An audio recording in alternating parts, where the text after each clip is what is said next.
부산진 믿음의 가족 여러분, 오늘도 배움과 성장하는 복된 하루가 되시기를 바랍니다. 오늘의 말씀은 요한복음 1장 19절에서 28절까지의 말씀입니다. 유대인들이 예루살렘에서 제사장들과 레위인들에게 요한에게 보내어 내가 누구냐 물었을 때 요한의 증언은 이러하니라.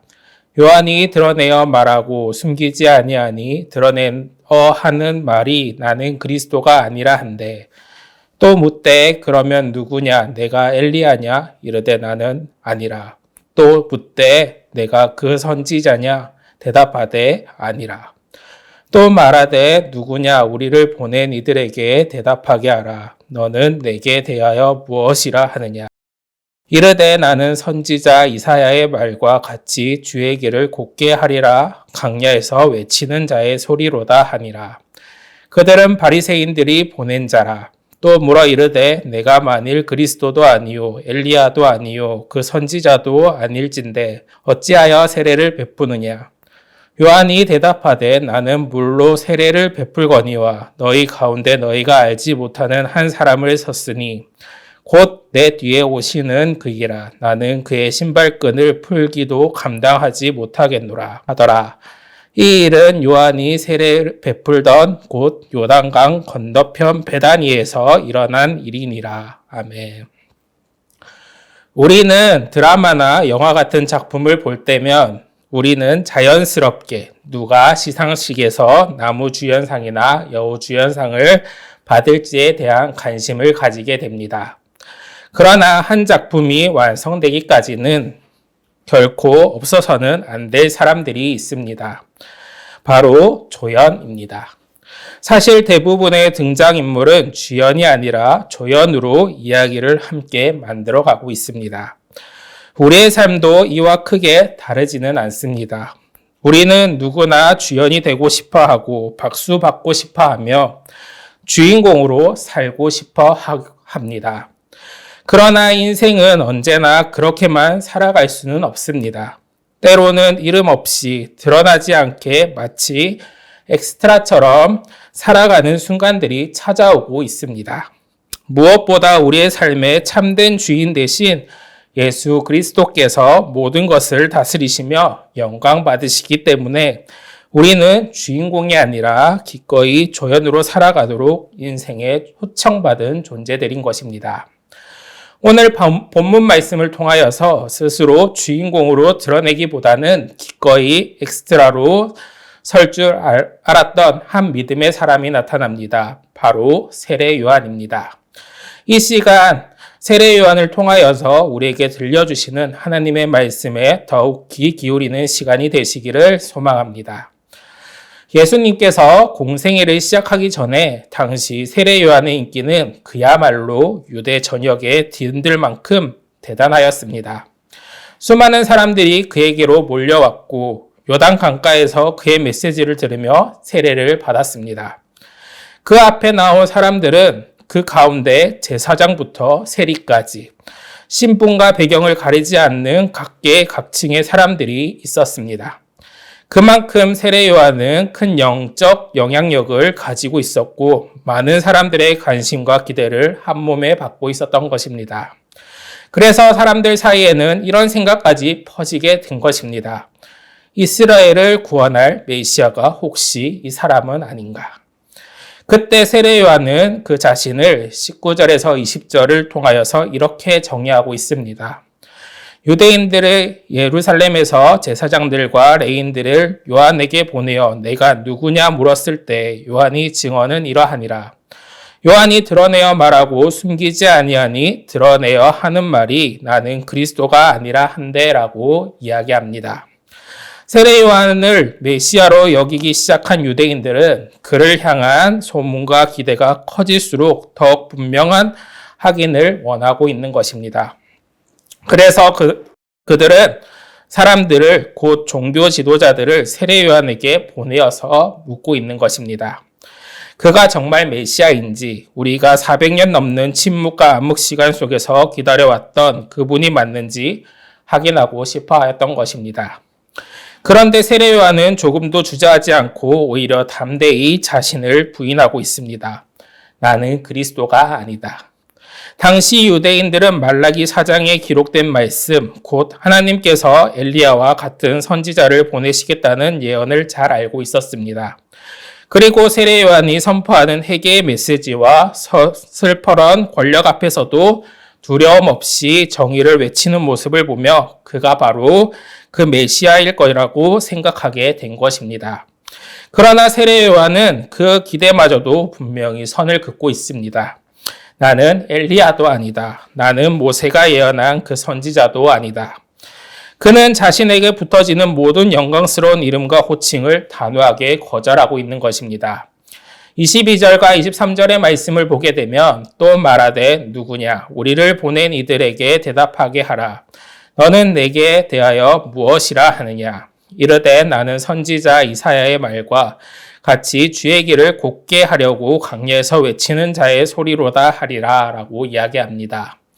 세례 요한은 자신을 가르쳐 그저 광야에서 외치는 자의 소리에 불과하다고 말하고 있는 것입니다. 자신에게 쏠려있던 모든 관심과 스포라이트가 나에게가 아니라 다른 한 분에게 집중되어야 한다고 분명하게 말하고 있는 것입니다. 그는 주연급 인물이 될 수 있음에도 불구하고 기꺼이 조연의 자리로 물러나고 있는 것입니다. 아니, 조연의 삶을 만족하는 삶으로 선택하고 있는 것입니다. 우리는 주님을 위해서 충성하겠다라고 고백합니다. 그러나 정작 우리의 삶을 돌아보면 얼마나 자주 우리가 주연이 되고 싶어 하는지 돌아보시기를 바랍니다. 사람들의 관심, 사람들의 인정에 목말라 있을 때가 참 많습니다. 우리가 사용하는 SNS만 보아도 그렇습니다. 더 많이는 사람들에게 보여지기를 원하고 더 많이 좋아요와 반응을 기대하며 기다리고 있습니다. 나를 드러내기 위한 수많은 사진과 이야기들을 올리고 누군가의 삶 속에서 나는 여전히 중요한 존재로 남아있기를 원하는 모습들입니다. 그런데 세례 요한은 기꺼이 자신을 엑스트라라고 정의하고 있습니다. 내 뒤에 오시는 그 분의 크신 분이시고 오직 그분께 영광을 돌려줘야 한다고 고백하고 있는 것입니다. 우리의 삶도 매일 이 싸움의 한가운데에 놓여 있습니다. 나 자신을 높이고자 하는 나의 왕국과 하나님 영광을 드러내야 할 그분의 나라의 사이에서 우리는 늘 갈등하며 살아가고 있습니다. 오늘도 우리는 수많은 관계 속에서 선택해야 합니다. 어떻게 살아가야 할까요? 어떤 역할을 맡아야 할까요? 오직 한 분, 예수 그리스도만을 높이는 받으시기를 원하십니다. 사도 바울의 고백처럼 살든지 죽든지 내 몸에서 그리스도께서 존귀하게 되시기를 소망합니다. 이 고백이 단지 우리의 입술에 머무는 고백이 아니라 어느 순간 스쳐 지나가는 마음의 다짐이 아니라 우리의 일평생 간통하는 삶의 태도가 되시기를 바랍니다. 그래서 주님 앞에서 그리고 세상 속에서 기꺼이 엑스트라로 살아가는 믿음의 사람들이 되시기를 소망합니다. 이어서 세례 요한은 분명하게 선언하고 있습니다. 나는 그리스도가 아니다. 그러자 사람들 가운데서 또 궁금증이 생기기 시작합니다. 그렇다면 도대체 왜 세례를 베푸는가에 하는 질문입니다. 이에 유대인들은 다시 사람들을 보냅니다. 이번에는 바리새인들을 보내어 묻고 있습니다. 만일 당신이 그리스도도 아니고 엘리야도 아니면 모세가 말한 그 선지자도 아니라면 어찌하여 죄의 용서를 선포하는 세례를 베푸시는 것입니까? 이 질문은 단순히 호기심에서 나오는 질문이 아닙니다. 호의적인 질문인 것도 아닙니다. 오히려 권위를 따지고 정당성을 공격하는 매우 도발적인 질문이었습니다. 이에 대해 세례 요한의 대답은 바로 26절과 27절에 나타나고 있습니다. 요한이 대답하되 나는 물로 세례를 베풀거니와 너희 가운데 너희를 알지 못하는 한 사람이 섰으니 곧 내 뒤에 오시는 그이라. 나는 그의 신발끈을 풀기도 감당하지도 못하겠노라 하더라. 세례 요한은 이렇게 이야기합니다. 나는 물로 세례를 베풀지만 내 뒤에 오시는 그분은 성령으로 세례를 베풀 것이다. 성령으로 세례를 베푸는 그분이야말로 참된 주인공이시며 그분은 바로 그리스도이시고 온 세상을 구원할 메시아임을 분명히 선언하는 고백인 것입니다. 그래서 이어서 이렇게 이야기하였습니다. 나는 그분의 신발끈 푸는 것조차 감당하지 못할 자다.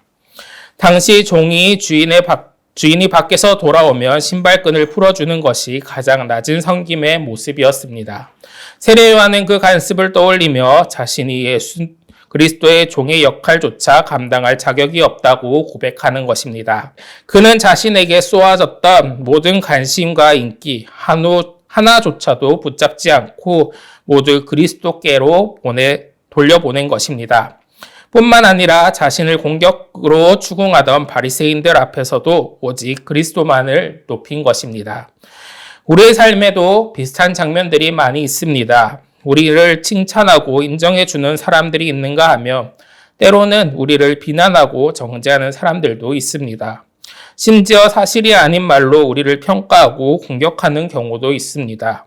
그러나 그 칭찬이든 비난이든 우리가 어느 자리에 서 있든지 간에 세례 요한처럼 언제나 고백할 한 가지는 이것입니다. 내 뒤에 오시는 분, 내가 신발끈 풀기도 감당하지 못할 분, 예수 그리스도께서만이 모든 영광을 돌립니다. 라고 하는 것입니다. 요한은 허영에 빠지지 않고 그렇다고 위축되지도 않았습니다. 그는 오직 자신에게 맡겨진 사명을 정확하게 알고 그 자리를 끝까지 지켜냈던 것입니다. 요한은 물로 세례를 베풀었지만 장차 오실 그분은 성령으로 세례를 베풀 것이라고 선포하였던 것입니다. 실제로 예수 그리스도께서 이 땅에 오셔서 우리의 구주가 되셨고 그 구주를 믿고 받아들이게 하시는 분은 성령님이십니다. 예수님의 머리 위에 비둘기처럼 임했던 그 성령님은 오순절 이후에 오늘날 이르기까지 남종과 여종을 막론하고 모든 믿는 자들에게 부어질 성령으로 예고되었던 것입니다. 이제 이 질문이 우리에게 돌아오게 될 것입니다. 저와 여러분에게 예수 그리스도는 누구이십니까? 저와 여러분들의 삶에는 그리스도는 어떤 분이십니까? 세례 요한처럼 그리스도 한 분만을 높이며 그리스도께서 내 삶의 주인이 되시고 나의 모든 여정 가운데 오직 그분만 찬양받으실 수 있도록 살아갈 수 있기를 간절히 소망합니다. 오늘 사람들의 박수와 칭찬 때문에 마음이 높아지고 있지는 않으십니까? 혹은 사람들의 비난과 평가 때문에 낙심하고 계시지는 않으십니까? 이 시간에 우리의 시선을 들어서 왕이신 하나님, 우리 구주 되신 예수 그리스도를 바라보는 은혜의 시간들이 되시기를 간절히 소망합니다. 그리고 이렇게 함께 고백하기를 원합니다. 주님, 저는 기꺼이 조연자로 살겠습니다. 주님 한 분만을 높이며 살아가겠습니다. 이 한 해가 그와 같은 믿음으로의 고백으로 채워지는 복된 한 해가 되시기를 소망합니다.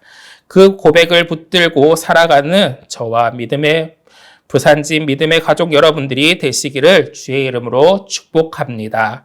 기도하겠습니다. 사랑과 능력이 많으신 하나님, 오늘 말씀에서 세례 요한처럼 우리의 모든 입술의 말과 우리의 모든 삶의 여정을 통해서 오직 그리스도 한 분만이 높임 받으시기를 원합니다. 사람들의 평가 앞에서 때로는 기뻐하고 때로는 마음에 낙심하는 연약한 존재임을 고백하며 그럼에도 오늘도 눈을 들어 왕이신 하나님, 존귀하신 주님을 바라보게 하시고 주께만 모든 영광 돌리고 귀하고 가치 있는 삶을 살아가게 도와주시옵소서. 이 모든 말씀 우리 주 예수 그리스도의 이름으로 기도드립니다. 아멘.